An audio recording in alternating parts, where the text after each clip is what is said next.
Hi guys, c'est parti pour la review de l'épisode 12 de la saison 10 de The Walking Dead et c'est un épisode que j'ai globalement bien apprécié même s'il y a quelques défauts sur lesquels je vais quand même revenir. Alors le fait que j'ai lu le comics, ça ne me pose pas de problème. Alors effectivement mes réactions n'ont pas été incroyables parce que déjà il y avait la théorie sur Carol qui tournait depuis un petit moment, donc il est évident que Carol avait un rôle à jouer là-dedans. Secondo, par rapport à Negan, forcément c'est quelque chose quand on a lu les comics auquel on s'attend, donc en soi j'allais pas surjouer, j'allais pas faire la comédie et faire croire que j'étais surprise par des choses qui me surprenaient finalement pas. Je pense que vous regardez les vidéos réactions pour avoir des réactions honnêtes et pas pour que les gens fassent les comédiens qui fassent genre que oh là là c'est dingue que Negan ait tué Alpha, alors que globalement si on suivait la trame, normalement c'était ce qui devait se passer, donc voilà, forcément je suis pas surprise de fou. Je me posais quand même la question à un moment donné si ça allait pas être Carol qui allait le faire, si Negan allait pas se dire bon finalement je laisse Carol le faire, peut-être ça aurait été une possibilité.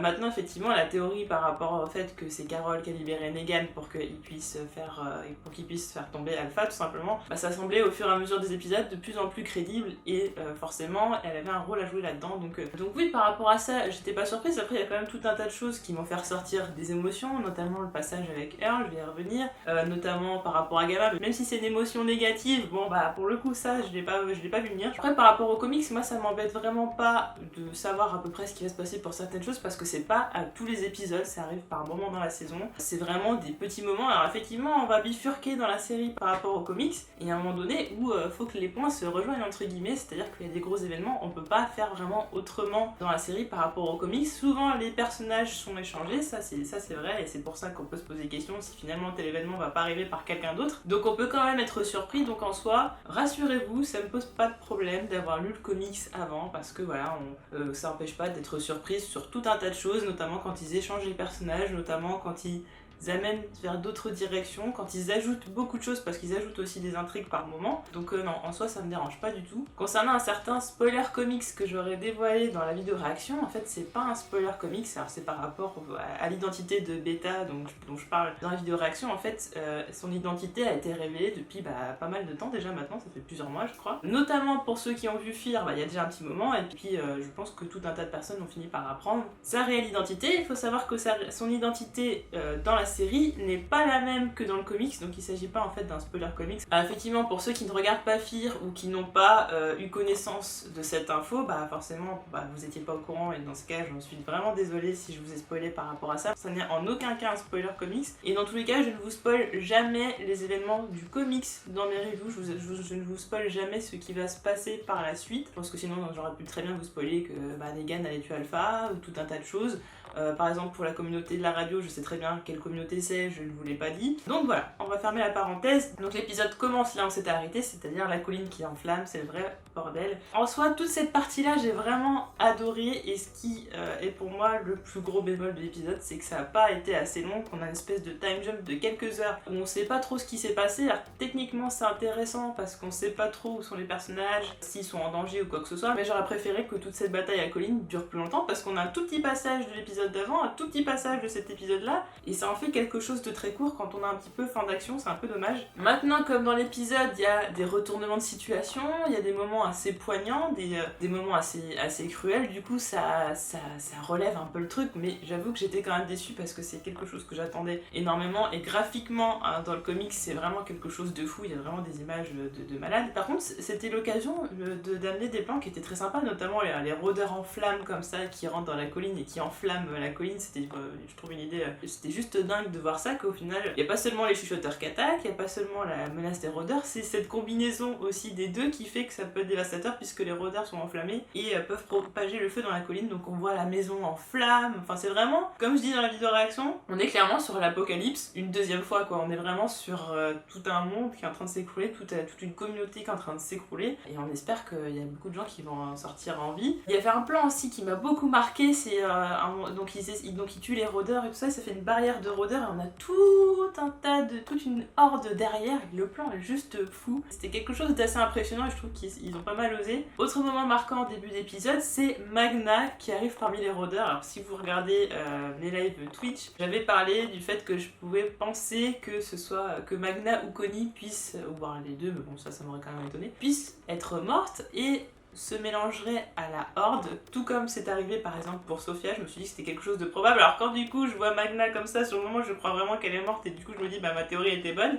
Et puis après plus je regarde et puis après je suis bah non en fait elle s'est barbouillée donc ça a été intelligent. Pour Connie on ne sait pas ce qu'elle est devenue. J'ai envie de dire si vraiment elle s'en sort en vie et qu'elle a rien, quoi ce passage dans la grotte a servi? Il a servi strictement à rien, donc je peux peut-être penser que ma théorie est toujours valide et qu'elle servira peut-être pour plus tard, je sais pas, hein, si jamais finalement bah, ils ont pas pu utiliser toute la horde, je sais pas, peut-être qu'ils ont utilisé que ce qu'ils avaient de possible, ou peut-être qu'on va la retrouver parmi les rôdeurs qui ont été éliminés, je sais pas, enfin ce serait quelque chose d'assez dingue. Mais ils ont bien joué sur l'ambiguïté de la scène quand on voit Magna, parce qu'on a Yumiko qui s'arrête de tirer comme ça, on a une musique super triste, on a Carole qui est complètement éveillée, alors du coup je me dis mais est-ce qu'elle est en train de se dire bah Magna est morte aussi, donc il y a tout un petit moment où j'ai bugué et après je me suis dit non elle est pas morte, ça se voyait, enfin non c'était assez dingue cette scène et le fait que Carole regarde toute la colline, elle se dit mais c'est vraiment un bordel quoi, tout qui explose, qui brûle, c'est n'importe quoi, c'est vraiment la destruction de cette communauté qui va être très très compliquée à récupérer, ou peut-être que ce serait la fin de la colline et dans ces cas-là tout le monde irait à Alexandria et Oceanside, je sais pas, ou peut-être qu'il trouvera un autre endroit, on verra bien. Eugène a failli risquer sa vie pour sa fameuse radio parce que ça représente beaucoup de choses pour lui, ça représente c'est une façon un petit peu c'est une façon de rester en contact avec une personne dont il est en train de tomber amoureux, donc s'il y a plus de radio, il y a plus de contact, donc c'est compliqué, surtout s'il va pas au point de rendez-vous. Et on a Judith qui est dans un dilemme, qui était pas loin de tuer pour la première fois une personne, je pense que de toute façon elle n'aurait pas fait, elle n'aurait pas été capable, et heureusement. Alors je me suis dit peut-être que quelqu'un allait venir et achever le mec en question, et en fait non, ils ont fait un peu plus sympa que ça, un peu moins prévisible, c'est-à-dire que bah, finalement le mec meurt de ses blessures tout seul.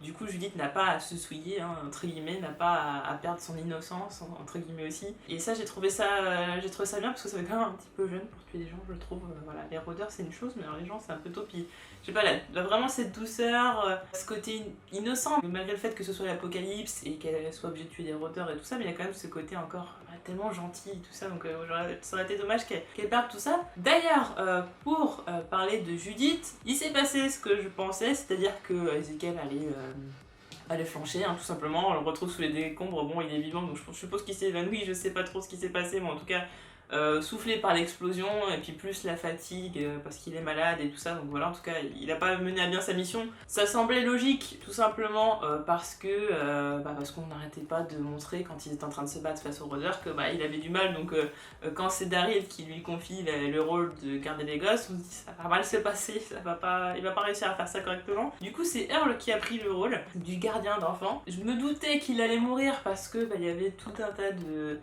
clin d'œil, Alden qui dit qu'il le considérait comme son père, Earl qui va absolument se battre et tout ça, donc je me disais qu'Alden aussi pouvait éventuellement mourir, mais pour Earl ça semblait sûr, enfin voilà, pour moi ça semblait certain. J'aurais mis ma main coupée pour le coup que le mec il allait mourir. C'est un personnage qui avait tendance à beaucoup m'énerver ces derniers temps, et étonnamment, et c'est ça qui parfois a une espèce de coup de génie, c'est que c'est pas un personnage que je porte forcément dans mon cœur, pas non plus que je déteste ou quoi que ce soit, mais ils ont quand même réussi à me rendre triste, alors que c'est pas forcément un personnage que j'aimais beaucoup. L'acteur a juste fait une performance dingue, il est hyper touchant, en plus Judith voit ça, pas le moment où il meurt, mais elle voit qu'il a été mordu, puis j'aime bien comment ils ont fait ça. Bon, déjà on voit qu'il est mordu, ça c'est voilà, il commence à transpirer, il a pas l'air bien, il a des discours, il a du mal un petit peu à parler, donc on sent qu'il a été mordu. Bon, je trouve que là pour le coup pour amputer c'était un petit peu trop tard, il s'est passé quand même quelques heures, donc c'était pas possible, mais j'aime bien comment ils ont mis en place le truc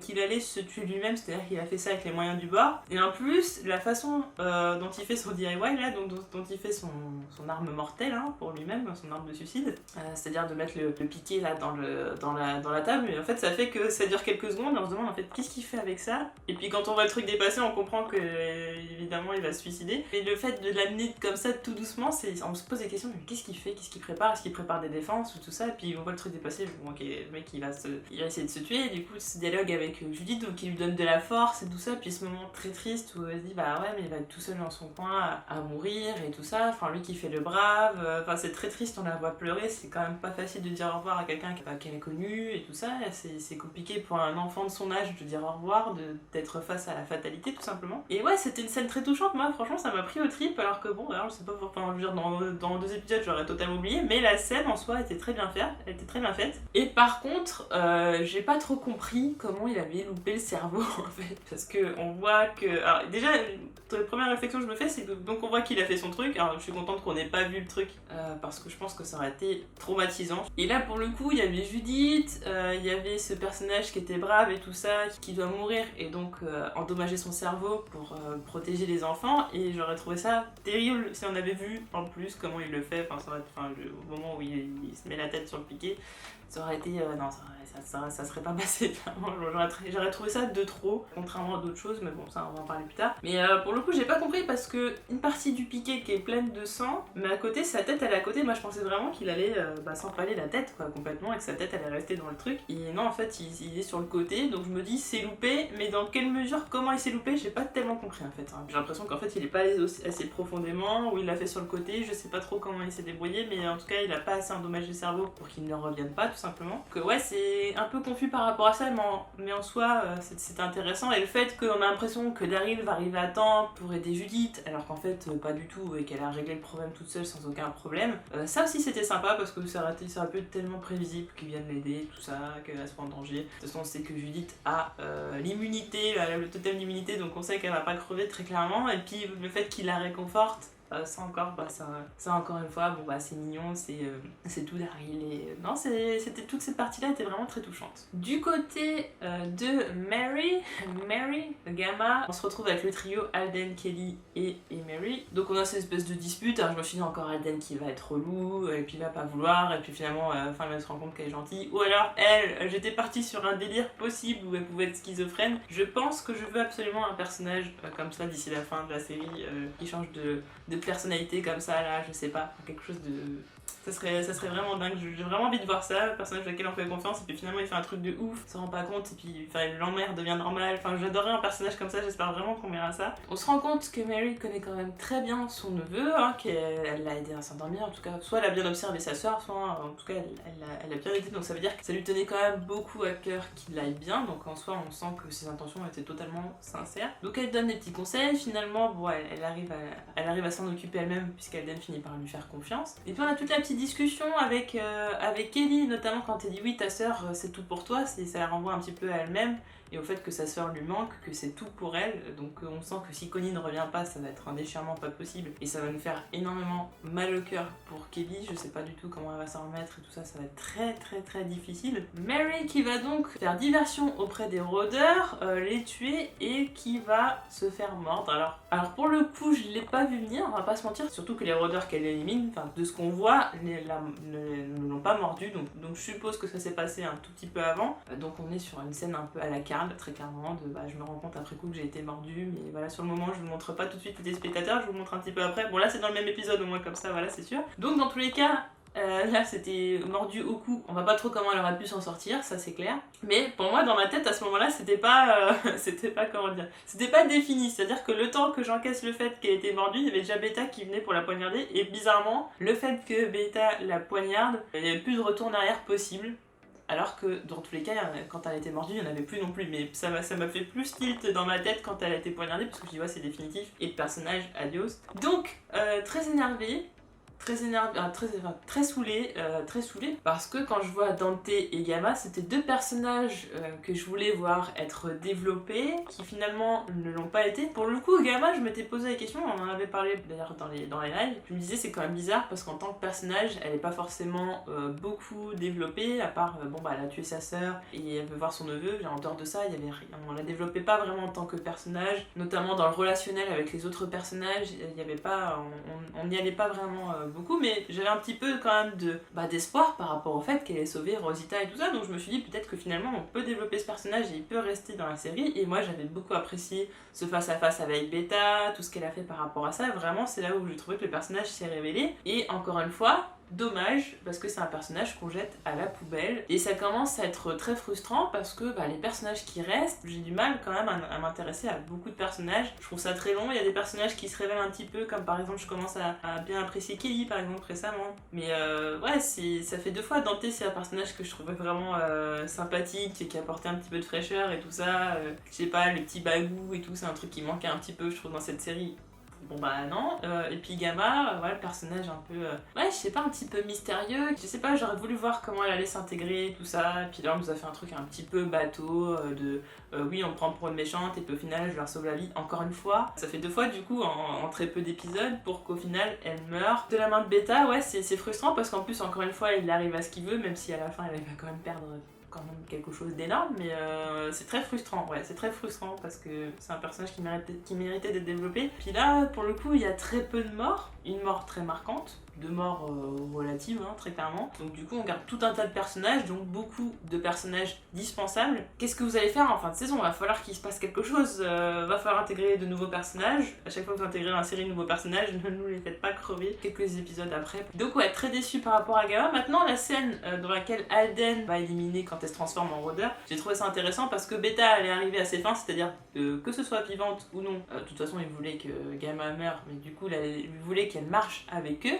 en tant que rôdeur, et ça n'arrivera pas puisqu'Alden lui a quand même rendu ce service, donc de l'éliminer. Parce qu'il s'est rendu compte que finalement c'était une bonne personne, quoi. Du côté de Carol, donc elle surprend la discussion entre Yumiko et Magna qui est dans un état pas possible. J'ose espérer que ça va changer un petit peu le personnage, même si bon, son côté rebelle, c'était pas non plus quelque chose de foufou, c'était pas...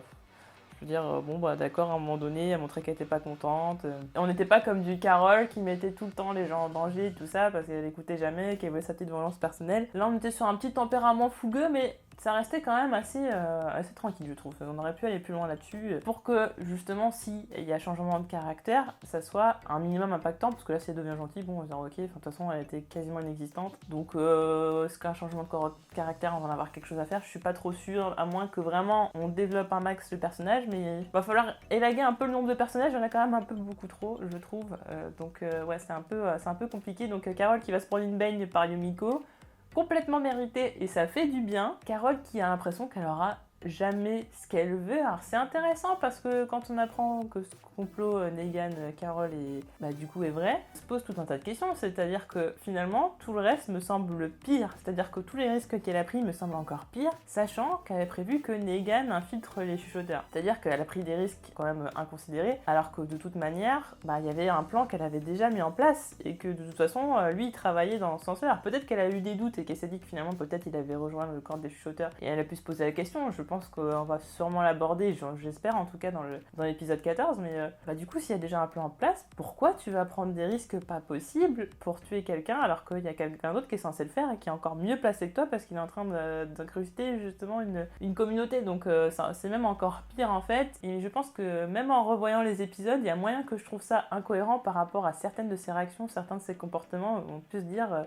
non en fait c'est pas cohérent parce que on a l'impression qu'elle a aucun espoir que la mort d'Alpha arrive, alors que finalement elle avait comploté avec Negan pour que ça arrive. Donc c'est aussi pour ça que le twist est du coup réussi, parce que déjà le truc de la prison, qui a sorti Negan de la prison, on en a parlé juste quand Negan est sorti, quand Brandon était avec lui et tout ça, et après on en a plus jamais reparlé. Donc du coup il y a même plus cette question, c'est pas quelque chose qui est revenu souvent, d'ailleurs c'est quelque chose qui m'avait étonné, le fait qu'on en reparle plus, on cherche plus qui est responsable, on s'en fout, c'est normal. Une fois qu'il est sorti, d'accord, on admet le truc. Bon, je sais qu'ils ont d'autres chats à fouetter, mais c'est quand même assez bizarre. Et du coup, vu qu'on n'en parle pas, tout le monde oublie que quelqu'un a sorti Negan de sa cellule, et on se pose tout le monde se pose la question, est-ce que Negan est vraiment pour les chuchoteurs ou non? Je vais revenir après, mais pour le coup, je trouve qu'il y avait vraiment pas trop de doutes. Je trouve que, peut-être parce que je savais de toute façon la vérité, mais en soi, même si c'était pas le cas, il y a trop de trucs qui font comprendre que non. Je pense qu'ils auraient vraiment dû laisser aucun doute et vraiment faire croire que Negan était vraiment à fond avec les chuchoteurs. Là, pour le coup, je trouve qu'ils ont manqué quelque chose. Mais bon, après, forcément, j'ai lu le comics et tout ça, mais même en essayant de prendre un peu de recul, je trouve que c'était un peu trop trop évident. Limite, le retournement de situation le plus dingue aurait été qu'il soit effectivement chez les chuchoteurs, et là, pour le coup, j'aurais été surprise. Beaucoup de gens auraient été surpris, mais bon. Eugène va un tout petit peu parler de son rendez-vous qu'il a avec Stéphanie, avec Carole, sans rentrer dans les détails. C'est étonnant que Carole pose pas plus de questions que ça. Enfin, je veux dire, avec tous les dangers qu'il y a ces derniers temps, non, elle pose pas plus de questions. Peut-être qu'elle en posera plus par la suite, je sais pas. Concernant Negan, enfin, on va y revenir. Déjà, encore un autre signe qu'il n'est pas parmi les chuchoteurs, c'est déjà qu'il est en train d'achever un homme à terre qui fait partie des communautés. On pourrait très bien interpréter ça comme c'était cruel et du coup il tue un mec sans aucun remords, mais en fait non, c'est tout simplement qu'il achève quelqu'un qui va mourir, mais en achevant quelqu'un en lui broyant le crâne, ça fait en sorte qu'il ne revienne pas en rôdeur, donc c'est de la main d'œuvre entre guillemets, c'est du renfort en moins pour les chuchoteurs qui eux ont besoin de gardiens, donc très clairement Alpha n'est pas contente, mais on voit que c'est son chouchou, parce que ça aurait été n'importe qui d'autre, je pense que ça serait très très mal passé, mais comme c'est Negan, il y a une espèce de passe-droit, c'est son petit favori, donc ça passe. Negan empêche le processus, donc Negan encore une fois gentil. Alpha veut récupérer sa Lydia. À ce moment-là, je me dis, mais elle veut absolument la tuer, mais c'est vrai que j'ai pas vu venir le truc qu'elle voulait se tuer avec sa fille ou quoi. Ça, c'est beaucoup plus poétique et c'était effectivement une tournure que je trouvais intéressante. On nous fait croire donc que Negan va chercher Lydia pour la livrer tout simplement à Alpha et encore gagner ses faveurs et tout ça, passer dans le plan des favoris. Bon, pour le coup, moi j'étais persuadée que de toute façon elle servait comme appât. Et c'est le retour de Negan avec Lucille, en tout cas pas la même, une Lucille fabriquée. Je sais pas comment il l'a fait, mais en tout cas il a trouvé le moyen de se refaire une Lucille. En plus, il est avec sa veste. Plus le masque de rôdeur, ça c'est quelque chose qui est quand même assez dingue visuellement parlant. Déjà son masque est très fait un peu Joker en masque, il est très sympa, puis le voir avec la démarche vraiment de chuchoteur, je trouvais ça vraiment chouette. Et le fait qu'il joue avec le rôdeur, encore une fois il élimine un rôdeur, et j'ai pensé que Beta pourrait peut-être le voir faire ça, qu'il aurait peut-être pas le temps de le dire à Alpha et tout ça, que Negan a encore éliminé un rôdeur alors qu'il aurait pas dû le faire. En fait c'est ça qui est assez intéressant, c'est qu'à la fois on nous fait croire que Negan peut être avec les chuchoteurs, et à la fois on nous fait croire que Negan est redevenu le Negan d'avant, le Negan qui pourrait avoir envie de prendre la place d'Alpha, mais qui referait tout comme un petit peu avant et tout ça, en fait, qui revienne totalement en arrière parce que voilà, il a retrouvé sa veste, il a une nouvelle Lucille, il éclate des crânes comme à l'ancienne. C'est là où ça va être intéressant par rapport à la discussion qu'il va avoir avec Alpha qui, tu pourrais avoir ton propre clan et tout, tu pourrais être un leader, tout ça. Alpha a quand même envie de le monter en promotion, très clairement, mais pourtant, Negan, il montre pas du tout, à ce moment-là, qu'il est d'accord avec ce que font les chuchoteurs. Au contraire, il dit, moi, les rôdeurs, c'est de la merde, c'est dégueulasse, elle trouve que c'est pur, que c'est beau, c'est merveilleux, les rôdeurs et tout ça, alors que lui trouve ça dégueulasse, voilà, il comprend pas trop. Dans le discours, il y a vraiment quelque chose de dissonant entre les deux. Ils sont pas du tout sur la même longueur d'onde, donc elle est encore dans son truc parce qu'elle est complètement fan de lui, je sais pas, peut-être qu'il y a vraiment de l'amour, je sais pas, une affection particulière, je sais pas ce qu'il y a, peut-être vraiment de l'amour, c'est possible. Elle est complètement aveugle par rapport à Negan et c'est assez fou, et du coup, on a ce discours de Negan qui parle de sa femme qui est décédée avant l'apocalypse, et sa femme qui est morte d'un cancer avec la chimio et tout ça. Forcément, on pense à Alpha qui, elle, est chauve, elle n'a pas de cheveux, donc on se dit est-ce qu'il y a peut-être un truc, corrélation entre les deux, il y a peut-être un truc, peut-être que ça effectivement ça lui rappelle peut-être sa femme, même si aucun rapport niveau caractère, ça c'est clair. Negan qui parle de ça avec beaucoup de tristesse, qui est très très touché, et Alpha qui arrête pas de dire ouais, mais au final la mort l'a libérée, c'est vraiment pas des mots à dire. Et à un moment donné quand même elle touche dans le mille, c'est quand elle dit oui, chaque jour de ta vie tu devrais revenir en arrière et pouvoir être partie en même temps qu'elle, quoi. Et elle se dit qu'elle a la possibilité de partir avec sa fille. Je sais pas si c'est quelque chose de totalement égoïste, c'est-à-dire il y a son truc de folie de la mort c'est beau et tout ça, et en même temps il y a ce truc de se dire que si elle part avec elle dans la mort, personne d'autre n'aura sa fille, que sa fille sera avec elle, quoi qu'il arrive et tout ça, dans la mort, et c'est assez... c'est complètement un signe de taré, quoi, mais Negan qui lui aussi touche dans le mille en disant de toute façon tu l'aimes toujours, peu importe à quel point tu joues non j'ai pas de sentiments, je suis un animal et tout ça, tu l'aimes toujours quoi qu'il arrive, et elle lui dit c'est parce que je l'aime justement que je veux la tuer et que je vais mourir avec elle. Donc Negan, je pense pas qu'il soit encore étonné, je pense qu'à ce niveau-là il a compris la nana qui était complètement complètement tarée, qui est prête à tuer sa fille. Donc en aucun cas il lui aurait livré Lydia. Mais là où j'ai pas vu venir le truc, c'est que je pensais vraiment que Lydia était dans cette cabane, et le fait que Lydia soit dans une autre cabane, j'ai trouvé ça vraiment bien fait. Je l'ai pas vu venir du tout, j'étais étonnée. En plus, quand elle ouvre la porte, il y a une espèce de champ, on sait pas du tout où c'est, mais je sais pas comment expliquer, ça m'a donné une impression un peu bizarre. Je sais pas, ce lieu il avait l'air vraiment désertique et tout, au beau milieu de nulle part, je ne sais où, mais c'est très flippant limite. La musique comme ça avec le violon là, un peu dissonant et tout, c'est très stressant et tout ça, et ils arrivent au fur et à mesure de la cabane. À ce moment-là, j'ai plus de doute sur le fait que Negan va la tuer, mais après se poser la question, est-ce que Carol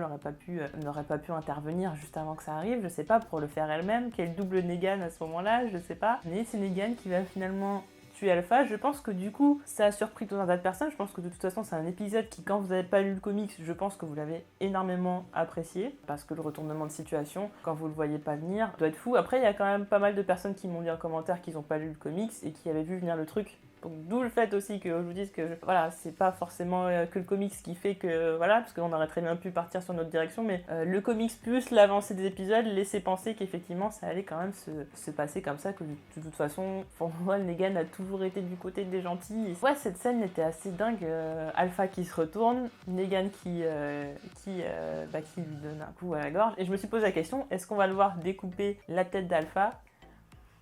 Je pense que ça aurait été cool de le voir un peu bouger les bras et tout, essayer de lui couper la tête sans qu'on le voit en fait. Mais ils ont voulu faire quelque chose de propre, et aussi parce que The Walking Dead, depuis la saison 7, mis à part le passage avec Spencer, parce que le passage avec Spencer était techniquement obligatoire, on était obligé de le laisser pareil, mais je trouve qu'on est quand même... c'est tranquille quoi, c'est pas très gore, c'est plus très impressionnant en termes de barbarie entre guillemets, donc j'étais pas surprise qu'on voit pas qu'il découpe la tête. Bon, après ça m'a pas manqué spécialement, mais j'avoue que j'aurais apprécié si ça avait été là. Ça allait pas, bon bah écoutez, c'est pas si grave. En tout cas, Negan qui embrasse Alpha à la fin, je saurais pas trop comment l'expliquer. Je pense qu'il avait quand même un minimum de respect pour cette femme en fait. Le truc elle lui fait penser à sa femme et tout. Franchement, j'ai beaucoup de doutes par rapport à ça. Enfin, bon, le crâne rasé, tout ça, c'est une chose, mais j'ai quand même des doutes par rapport au fait qu'il fasse un espèce de transfert. Je pense pas du tout. Par contre, je pense qu'il avait vraiment beaucoup de respect par rapport à cette femme, parce que je pense que ce qu'il disait, quand il disait je suis impressionné et tout ça, je pense que c'était vraiment réel et qu'il le pensait vraiment. L'image était vraiment belle, et pour le coup, bah ouais, c'était une belle adaptation de ce que j'avais lu. Il y a eu des différences et tout, notamment par rapport au passage avec Carol. Du coup, je sais pas trop comment ça va se passer par la suite. Negan qui va retourner dans la communauté, est-ce qu'on va accepter ou pas, parce que Carol, même s'il a fait l'avocate du diable, il a quand même tué le leader de toute une communauté qui était extrêmement dangereuse. Donc là, on est sur un affaiblissement effectivement des chuchoteurs, mais il reste encore Beta. Beta est quand même un personnage qui fait peur, qui est impressionnant, et je pense que tous les chuchoteurs vont de toute façon l'écouter, et surtout la vengeance risque d'être terrible. Donc est-ce que ce qu'a fait Negan était une bonne idée ou pas ? Faut voir, en tout cas, c'est sûr que c'était quand même elle qui donnait un sacré élan aux chuchoteurs, qui les inspirait et tout ça, donc c'est quand même un gros affaiblissement de cette communauté. Et ouais, de voir comment va évoluer la relation avec Carol. Est-ce que finalement ils vont être souvent ensemble ou quoi, en duo, je ne sais pas. Comment Carol va justifier ça? Est-ce qu'on va même avoir un flashback? Parce que finalement on pourrait avoir un flashback, par exemple, on a eu le cas avec ce qui s'est passé avec Dante en début d'épisode, on nous explique qu'Alpha lui a donné des missions et tout ça. On pourrait très bien être sur la même chose avec Carol, mais bon, en soi, je verrais pas tellement l'intérêt, parce que bon, on verra un flashback où ils se sont parlé dans la cellule. Ça oui, c'est intéressant, mais après par la suite, je pense pas qu'ils aient pu avoir des contacts ou quoi. Peut-être que je serais surprise par rapport à ça. En tout cas, hâte de voir comment ça va se passer par rapport à Negan. Est-ce qu'il va vouloir intégrer les communautés? Qu'est-ce qu'il va demander en retour? S'il demande quelque chose en retour, est-ce qu'on va le remettre dans sa cellule? Donc il y a beaucoup de questions qui se posent par rapport à ça. Et en attendant, le prochain épisode sera un spécial Michonne, donc les adieux de Michonne, donc ça risque d'être terriblement émouvant. Ça va nous donner des indications forcément par rapport à ce qui va se passer dans les films de Rick, je pense. Moi je pars toujours dans cette direction, que Michonne va partir dans les films de Rick, et d'ailleurs je trouve que le trailer est un peu trop parlant, donc de toute façon il n'y avait pas beaucoup de possibilités pour moi, c'était simple, soit Michonne mourait, mais j'y crois pas du tout, soit Michonne a des traces de survie de Rick et du coup elle part, mais je suis étonnée quand même qu'elle ait ses enfants et tout ça derrière elle, mais à la limite pourquoi pas, pourquoi elle partirait pas avec des gens, à se demander, surtout avec Daryl. Daryl voudrait partir avec elle. Donc c'est un peu bizarre, où Michonne se fait kidnapper par la communauté en question. Et là, effectivement, ça semble être celle qui est la plus probable, et notamment par rapport au trailer. Donc ouais, les adieux de Michonne à la série, ça va être bizarre en un seul épisode. Donc un épisode spécial Michonne. J'ai vraiment hâte, encore une fois, hein, franchement, je trouve que voilà, là, ces derniers épisodes-là, là, tous les prochains, je vais être terriblement hypée. Et j'ai déjà hâte de voir aussi le trailer pour l'épisode 14, parce que voir Alexandria et Oceanside qui vont apprendre que la colline est détruite, qu'est-ce qu'ils vont faire de la colline? Est-ce qu'ils vont réussir à récupérer des choses? Est-ce qu'ils vont essayer de se réinstaller là-bas? Est-ce qu'ils vont finalement se disperser dans d'autres communautés? Ce qui ferait qu'il n'y aurait plus que 2 communautés au lieu de 5 à la base, parce qu'il y a le sanctuaire, il n'y a plus, le royaume, il n'y a plus, pour l'instant la colline, il n'y a plus. Donc il reste vraiment plus grand-chose. Et puis par rapport aussi à Eugène, est-ce qu'il va aller à son rendez-vous? Est-ce qu'il va y aller seul? Évidemment, Negan, Carol, aussi ça pose beaucoup de questions. N'hésitez pas à me dire en commentaire ce que vous avez pensé de cet épisode, vos théories pour l'épisode spécial Michonne et même pour l'épisode 14, hein, quand tout va reprendre par rapport aux communautés, tout ça, la colline détruite et tout ça. Et on se retrouve mercredi pour le live. Salut!